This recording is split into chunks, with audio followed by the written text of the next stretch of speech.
Ketika Netanyahu dengan negara fiktif Zionisnya menyerang Iran, ia kemudian berdalih ingin menghancurkan Iran karena Iran sementara membuat senjata nuklir. Padahal jelas bahwa fatwa dari Said Ali Khamenei sebagai rahbar atau pemimpin tertinggi Iran menyatakan bahwa pembuatan senjata pemusnah massal atau nuklir itu terlarang dalam Islam. Itu yang pertama.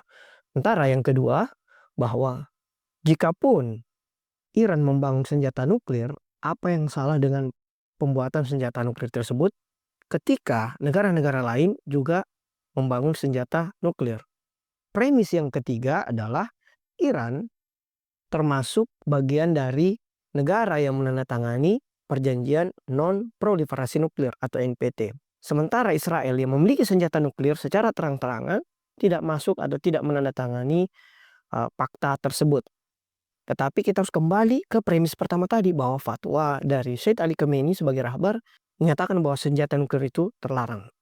Sehingga klaim Netanyahu ketika dia menyerang Iran itu adalah klaim yang mengada-ngada atau klaim yang dusta. Nah, sebagai lanjutan dari klaim tersebut, Netanyahu kemudian berpidato dan mengajak warga Iran untuk menumbangkan rezim Said Ali Khamenei, bahwa mereka adalah kegelapan, kata Netanyahu, dan Netanyahu membawa cahaya untuk rakyat Iran. Itulah trik atau tipuan dari Dajjal ketika ia menaruhkan surga itu adalah neraka, dan ketika ia menaruhkan neraka itu adalah surga. Nah, mari kita melihat bagaimana pernyataan Netanyahu tersebut ketika mengajak warga Iran untuk mengganti rezim Said Ali Khamenei, apakah dapat berkorespondensi dengan realitas sosial atau justru rezim tersebut semakin kuat. Dan pertanyaan kemudian, mengapa rezim Said Ali Khamenei dalam hal ini Wilayatul Faqih itu dapat bertahan sejak 1979 sampai sekarang? Apa yang mendasari konsep kenegaraan Republik Islam Iran? Mari kita merujuk buku yang ditulis oleh Hasan Basri dengan judul bukunya adalah Sistem Hukum Kenegaraan Iran. Nah, di dalam bab pertama buku ini dijelaskan tentang struktur teori politik dari Islam. Bahwa Islam itu bertumpu pada dua teori dasar, yaitu teori politik hukum atau siasah dan teori imamah. Nah, teori siasah ini mengelola urusan negara berdasarkan syariat Islam untuk kemaslahatan rakyat. Nah, ini yang kemudian disebut sebagai siasah. Sejak zaman Nabi, mulai dari Nabi Adam sampai Nabi Muhammad, itu mengembangkan politik siasah. Di sisi lain, kalau kita merujuk lagi lebih spesifik ke Islam Syiah atau Islam Ahlul Bait, dikenal pula apa yang kemudian mereka sebut teori imamah. Teori imamah ini bahwa konsep kepemimpinan atau konsep politik tertinggi itu di dalam sebuah nizam al-Islam atau negara Islam harus menegakkan agama dan politik. Tidak ada separasi antara keduanya. Sehingga pemilihan itu tidak didasarkan hanya pada rakyat semata, tetapi harus ada unsur teokrasi di dalamnya. Inilah yang kemudian juga akan membedakan secara diametral antara mazhab Sunni dan mazhab Syiah dalam konsep politik. Nah, pertanyaan kemudian, apakah legitimasi dari imamah tersebut? Nah, kalau kita berbicara tentang legitimasinya, maka kita akan melihat asas-asas hukum Islam dalam penerapan imamah. Imamah ini artinya konsep kepemimpinan yang dipilih oleh Tuhan kepada umatnya, dalam hal ini manusia. Nah, ada tiga asas yang mendasari konsepsi imamah dalam perspektif Syiah. Yang pertama adalah keadilan Tuhan, bahwa Allah selalu mengirim pemimpin suci untuk membimbing manusia. Jadi tidak akan pernah ada kekosongan kepemimpinan. Misalnya dari Nabi Adam sampai Nabi Muhammad. Apakah ketika Nabi Muhammad wafat, itu artinya kepemimpinan ilahi atau utusan Tuhan juga berakhir? Nah, menurut Sunni sudah berakhir sehingga diserahkan kepada Khulafaur Rasyidin. Sementara menurut perspektif Syiah tidak berakhir, tetapi diserahkan oleh konsepsi imamah atau wasi atau penerus dari Rasul. Misalnya ini yang tercermin dari ceramah atau pidato dari Nabi Muhammad SAW pada 18 Zulhijjah ketika haji wada atau haji terakhir, yaitu yang dikenal sebagai Idul Ghadir, di mana Rasulullah SAW bersabda bahwa barang siapa yang menganggap saya sebagai maulanya atau pemimpinnya, maka Sayyidina Ali juga adalah pemimpinnya. Inilah legitimasi akliyah dan nakliyah dari imamah dalam perspektif Islam Syiah. Nah, selain itu ada juga asas tentang Tuhan memberikan yang baik dan yang terbaik dari setiap umatnya. Sehingga ia tentu akan memberikan wahyu kepada utusannya untuk memilih pemimpin selanjutnya. Sehingga tidak akan pernah terjadi kekosongan kepemimpinan. Ketika terjadi kekosongan kepemimpinan, maka akan terjadi kekosongan visi dalam umat Islam. Nah, asas yang ketiga adalah kemurahan Tuhan. Bahwa Tuhan dengan kemaha pemurahannya itu selalu membimbing manusia melalui pemimpin yang ia kehendaki. Nah, adapun perbedaan antara Syiah dan Sunni mengenai suksesi kepemimpinan pasca Rasulullah SAW, bahwa kekuatan doktrin Syiah berdasar pada bahwa suksesi itu ditentukan oleh penunjukan ilahi melalui utusannya, yaitu Nabi Muhammad SAW. Dalam hal ini pada peristiwa Ghadir Qum tadi. Sementara kekuatan doktrin dari Sunni menyatakan bahwa pasca Rasulullah wafat, kepemimpinan itu diserahkan melalui musyawarah. Misalnya di Bani Syakifah ketika umat dalam hal ini Abu Bakar dipilih oleh sahabat pada waktu itu di saat yang bersamaan ketika masih terjadi pemulasaran jenazah Nabi Muhammad SAW yang diurus oleh Sayyidina Ali dan keluarganya. Nah, dua kutub pemikiran ini kemudian menciptakan dua pengikut. Pengikut yang pertama disebut Syiah. Syiah itu artinya secara bahasa Syi'i artinya bayangan atau pengikut. Dan kemudian pengikut Sunni, yaitu pengikut Sunni mendukung kepemimpinan Abu Bakar melalui musyawarah. Jadi sudah ada dua faksi di dalam kelompok umat Islam pasca Rasul wafat. Pengikut Syiah dipimpin oleh Sayyidina Ali karramallahu wajhahu dan pengikut Sunni dipimpin oleh Abu Bakar radhiyallahu anhu. Nah, spektrum pendekatan Syiah terhadap penafsiran hukum Islam ini menjadi dasar bagi pembentukan politik Islam di kemudian hari di tangan Sayyid Imam Khomeini. Yaitu ada dua perbedaan besar di dalam mazhab Syiah. Yaitu ada mazhab Syiah yang usuli dan ada mazhab Syiah yang akbari dalam dimensi penafsiran hukum atau istimbat hukum. Nah, yang usuli, mazhab Syiah yang usuli, misalnya Isna Asyariyah atau 12 imam, menggunakan penalaran akal untuk menjawab tantangan zaman.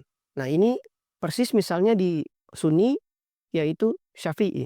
Nah, sementara di pemikiran Akbari itu berpegang teguh pada penafsiran tekstual. Jadi ini seperti dalam mazhab Sunni yaitu skriptualisme atau Asy'ari. Nah, akan ada kemudian perbedaan antara dalil-dalil yang mendasari konsep kepemimpinan Islam atau yang kemudian kita sebut sebagai Wilayatul Faqih, yaitu konsep dari Imam Khomeini. Yang mana dalam bukunya yang menjelaskan secara panjang lebar tentang konsep Wilayatul Faqih ini, yaitu bukunya yang berjudul Politik Pemikiran dalam Pemerintahan Islam. Nah, apa itu konsep Wilayatul Faqih? Nah, wilayah artinya perwalian atau kepemimpinan, sementara faqih artinya adalah ahli hukum Islam.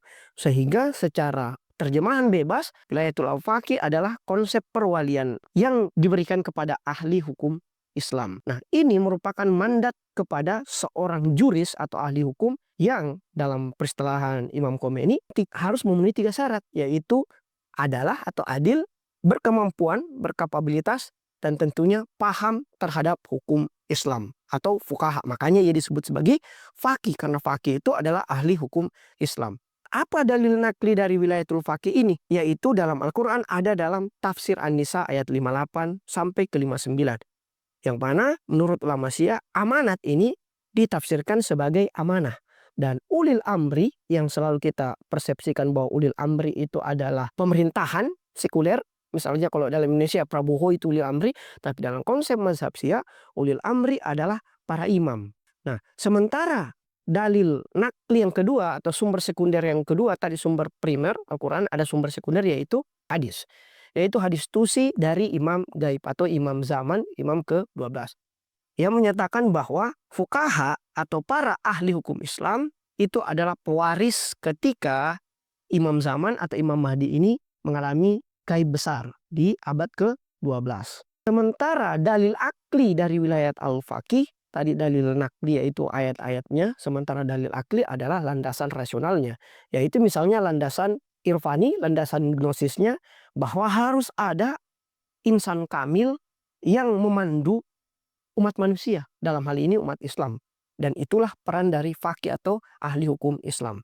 Nah, dalil yang kedua adalah bahwa wilayatul afaqih harus menjawab tantangan anti-sekularisme, bahwa Islam menolak pemisahan agama dan politik. Sehingga Imam Khomeini menyatakan bahwa memisahkan agama dengan politik itu sama seperti memisahkan badan dengan kepala. Sehingga negara-negara Islam yang memisahkan agama dan politik adalah negara-negara yang analogi badan berjalan tanpa kepala. Nah, selain itu dalil aklinya lainnya lagi adalah negara merupakan kewajiban dari umat Islam untuk didirikan, dalam hal ini tentunya adalah negara Islam. Nah, terjadi evolusi dari konsep wilayatul faqih itu sendiri. Misalnya kalau kita merujuk kepada sumber yang paling terjauh, yaitu tentunya pada kegaiman Imam Zaman di abad ke-12. Yang mana Imam Zaman ini, dalam hal ini Imam Mahdi ini, ketika gaib kecil dan kemudian gaib besar, di ujung gaib besarnya itu ia mengeluarkan hadis yang menyatakan bahwa penerusnya adalah fuqaha atau ahli faqih atau ahli hukum Islam. Sehingga inilah yang kemudian mendasari penafsiran Imam Khomeini dalam menyusun konsepsi wilayatul faqih. Yang mana wewenang al-faqih ini adalah terbatas kepada urusan-urusan perdata atau urusan-urusan peradilan semata. Itu adalah konsep atau evolusi yang sudah sangat lama. Tetapi ketika terjadi perkembangan melalui mazhab pemikiran usuli tadi, yaitu mazhab rasional, ternyata wewenang faqih ini kemudian berkembang. Bukan hanya pada konsep hukum perdata, tetapi juga hukum publik, hukum yang berkaitan dengan politik dan kenegaraan. Inilah novelty dari Imam Khomeini. Nah, sistematisasi pemikiran dari Imam Khomeini ini kemudian terkristalisasi dalam revolusi Islam Iran pada tahun 1979. Nah, singkatnya, konsep dari sistem hukum kenegaraan Islam atau wilayatul faqih ini menggabungkan 4 sintesis dari istilah-istilah yang umum kita paham. Yaitu pertama, nomokrasi. Nomokrasi adalah sebuah sistem pemerintahan yang didasarkan kepada hukum. Indonesia juga menganut nomokrasi. Misalnya dalam pasal 1 ayat 3 kita. Kemudian ada demokrasi. Di pasal 1 ayat 2 kita juga kita menganut demokrasi.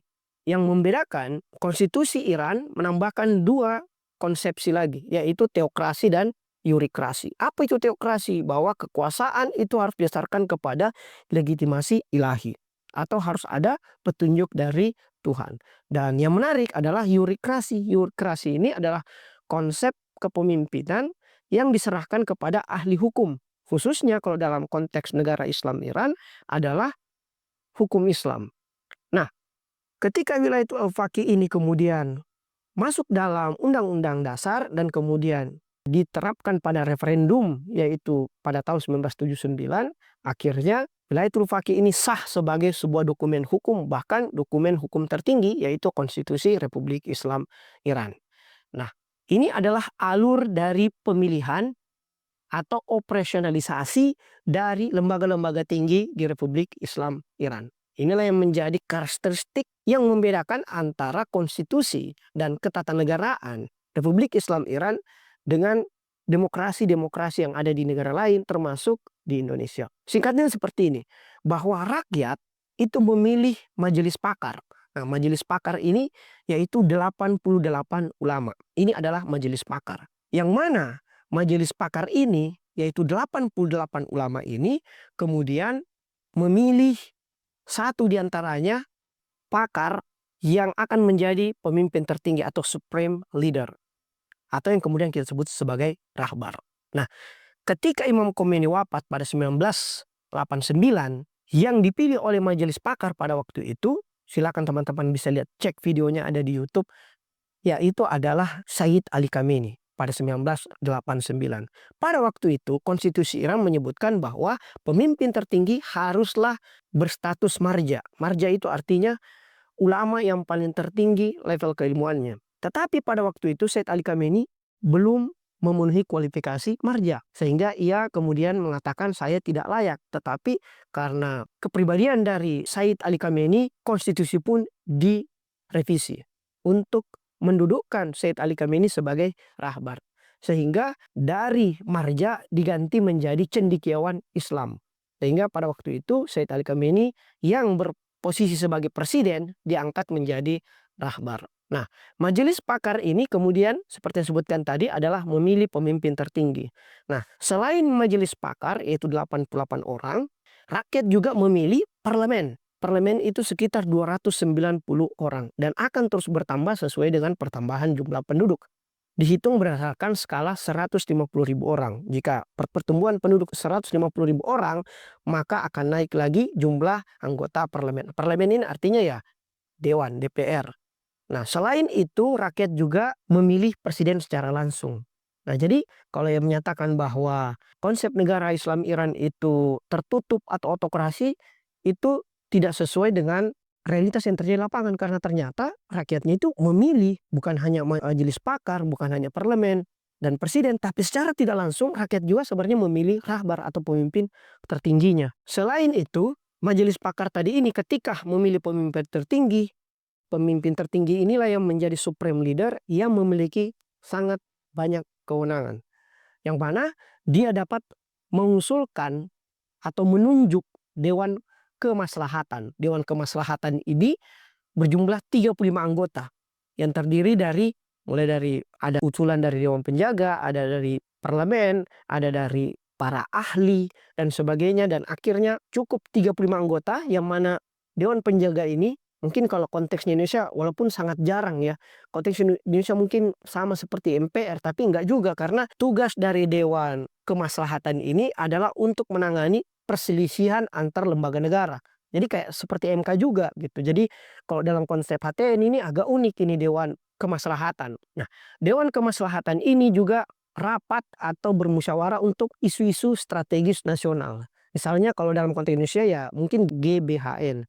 Nah, pemimpin tertinggi selain menunjuk Dewan Kemaslahatan juga menunjuk Dewan Penjaga. Wah, ini yang menarik juga nih, Dewan Penjaga. Dewan Penjaga ini ada 12 orang. Dewan Penjaga ini 6 orang dipilih langsung oleh rahbar atau pemimpin tertinggi, 6 orang lagi diusulkan oleh Mahkamah Agung dan dipilih oleh parlemen atau DPR. Nah, apa fungsi dari Dewan Penjaga ini yang terdiri 12 anggota? 12 anggota yang mana 6 orang dipilih oleh rahbar ini memiliki kualifikasi hukum Islam. Sementara 6 yang dipilih oleh DPR dan diusulkan oleh Mahkamah Agung memiliki kualifikasi hukum umum. Jadi 12 ahli hukum ini kemudian dilantik sebagai Dewan Penjaga. Apa tugas dari atau wewenang dari Dewan Penjaga? Satu, mereka adalah majelis pakar yang mana tugasnya adalah menafsir konstitusi. Jadi kalau Indonesia seperti MK.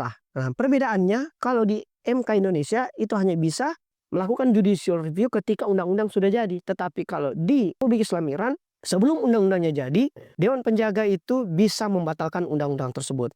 Nah, salah satu undang lain dari Dewan Penjaga adalah memfilter kandidat presiden, kandidat majelis pakar, kandidat parlemen.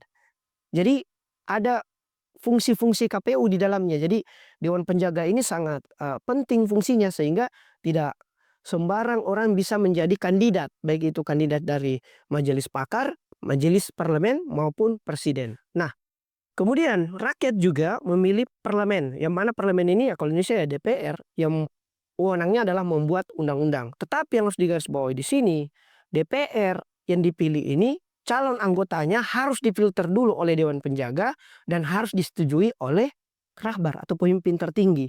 Jadi tidak ada tuh DPR yang misalnya lolos tanpa seleksi dari rahbar dan Dewan Penjaga. Sementara hal yang sama juga berlaku pada presiden, yaitu eksekutif.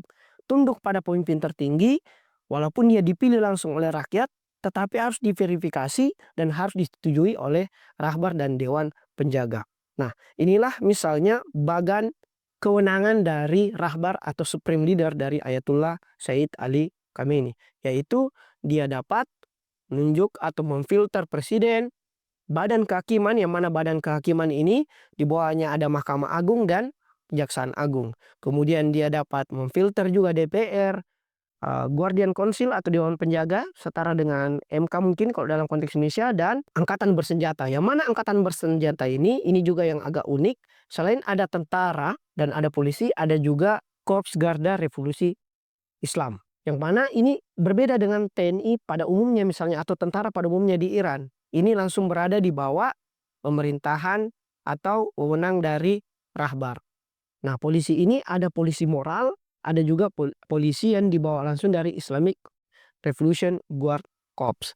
Nah, sebagai penutup, nah apa keunggulan dan kelemahan dari konsep wilayatul faqih ini yang banyak rezim kemudian ingin menjatuhkan, termasuk Israel dan Amerika.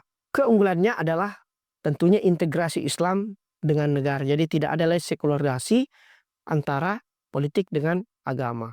Kemudian dalam konteks Iran, ini tentu diterima dengan baik oleh publik Iran.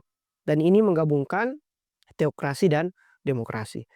Sementara kekurangannya adalah menurut beberapa kritik, yaitu sentralisasi kekuasaan, baik ini kritik internal, kaum oposisi, atau kaum yang dikudeta, dalam hal ini Shah Pahlavi, ataupun oposisi eksternal atau lawan-lawan Iran, dalam hal ini Israel dan Amerika.